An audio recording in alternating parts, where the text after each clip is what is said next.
Assalamualaikum warahmatullahi wabarakatuh. Kali ini saya akan membacakan novel tugas dari Mem Sally. Nama Muhammad Raka Aldonis 12 mesin 4. Dilarang mencintai bunga-bunga. Kabarnya yang tinggal di rumah tua berpagar tembok tinggi itu adalah seorang kakek yang hidup sendiri. Rumah terletak di samping rumahku. Pagar tembok tinggi menutup rumahnya dari pandangan luar. Hanya ada satu pintu masuk dari muka ditutup dengan anyaman bambu yang rapat.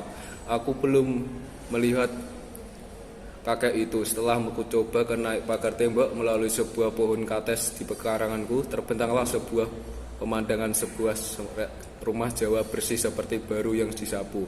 Dan alangkah banyak bunga-bunga di taman. Hari ini aku belum berhasil melihat penghuninya. Tidak pernah seharian penuh rumah ibuku menyuruh aku pergi sekolah. Sore hari ini mengaji hari-hari pertama habis saudara di kota ini. Keinginanku untuk mengenal kakek itu tidak pernah padam. Kau lihatlah lubang-lubang pada anyaman bambu ilalah akibat perbuatan yang mengerjakan di siang hari ini sepulang sekolah. Pernah ketika aku mengintip pintu pagar dari bambu itu, kawanku, sedang apa kau ini? Hati-hati dengan dia, sebentar lagi tanganmu sakit, tunggu sajalah. Kekuatanku menyerang aku. Apakah aku akan sakit karena mencoba membuka pintu pagar rumah ini?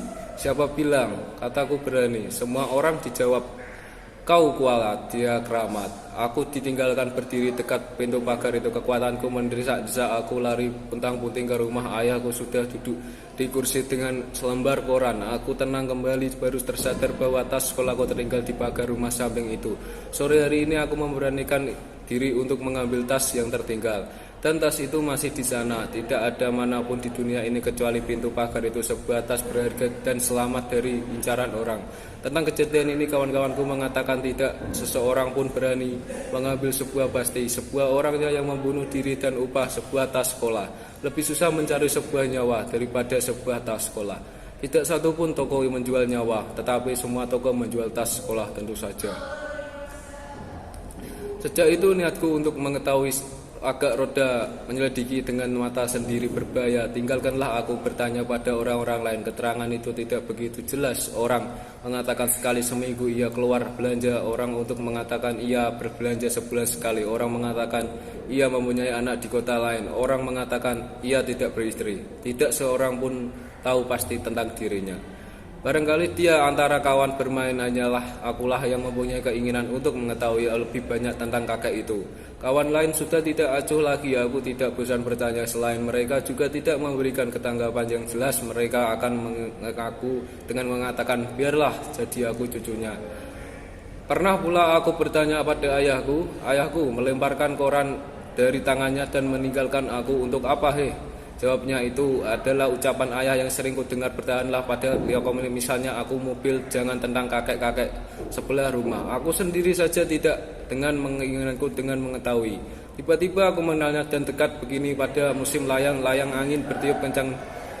Polisi dengan bebas berjalan pepohonan tidak belayak. Sore ini mengaji di tanganku sebuah layang-layang bermuatan dengan berbagus dengan menerbangkan layang-layangku dengan tiba-tiba pundakku terasa dipegang. Aku terkejut, seorang laki-laki tua menyambut putih dan piyama dan tersenyum padaku. Jangan sedih cucu, katanya. Suara itu serak, darahku tersirap. Aku teringat rumah berpagar tembok tinggi. Mataku melayang padanya. Di tanganku setangkai bunga berwarna ungu.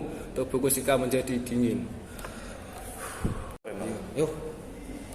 Bismillahirrahmanirrahim. Penggalan cerpen. Dilarang mencintai bunga-bunga.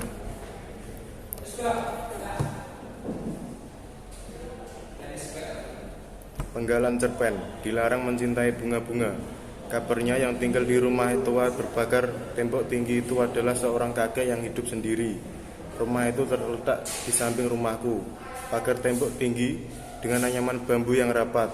Aku belum pernah melihat kakek itu. Setelah aku coba naik ke pagar tembok melalui sebuah pohon kates di pekaranganku, terbelentanglah sebuah pemandangan, sebuah rumah Jawa bersih seperti baru saja disapu, dan alangkah banyak bunga-bunga di taman. Hari itu aku belum berhasil melihat penghuninya. Tidak pernah mengaji. Hari-hari ini pertama habis untuk mencari saudara-saudara baru di kota ini. Keinginanku untuk mengenal kakek itu tidak pernah padam. Kau lihatlah lubang-lubang pada pagar anyaman bambu itu ialah akibat perbuatanku. Aku mengerjakannya di siang hari sepulang dari sekolah. Pernah seketika aku mengintip pintu pagar dari bambu itu. Kawanku menegur, "Sedang apa kau ini? Hati-hati dengan dia. Sebentar lagi tanganmu sakit, tunggu sajalah." Aku ditinggalkannya, berdiri dekat pagar itu. Ketakutanku mendesak-desak. Aku lari pontang-panting ke rumah. Ayahku sudah duduk di kursi dengan selembar koran. Aku tenang kembali. Tentang kejadian itu, kawanku mengatakan tidak seorang pun berani mengambil itu sudah pasti. Sejak itu, niatku untuk mengetahui agak reda. Menyelidiki dengan mata sendiri berbahaya. Barangkali di antara kawan bermain hanya akulah yang mempunyai keinginan untuk mengetahui lebih banyak tentang kakek itu. Pernah pula aku bertanya pada ayahku. Ayahku melemparkan koran dari tangannya dan meninggalkan aku. "Untuk apa? Heh," jawabnya. Itu adalah ucapan ayah yang sering kudengar. Tiba-tiba aku pun mengenalnya dari dekat. Begini pada musim layang-layang angin bertiup kencang. Jalanan muka rumahku tidak banyak kendaraan. Sore hari Jumat, aku tidak pergi mengaji. Di tanganku sebuah layang-layang buatanku yang terbagus. Dengan benang gelasan, udara meruah menerbangkan layang-layangku. Dari kampung lain menimbulkan pula layang-layang. Suara itu serak dan berat, sebentar darahku tersirat. Aku teringat rumah tua berpagar tembok tinggi. Mataku melayang padanya. Di tangannya setangkai bunga berwarna ungu. Tubuhku seketika menjadi dingin. Iya. Ora jeblong.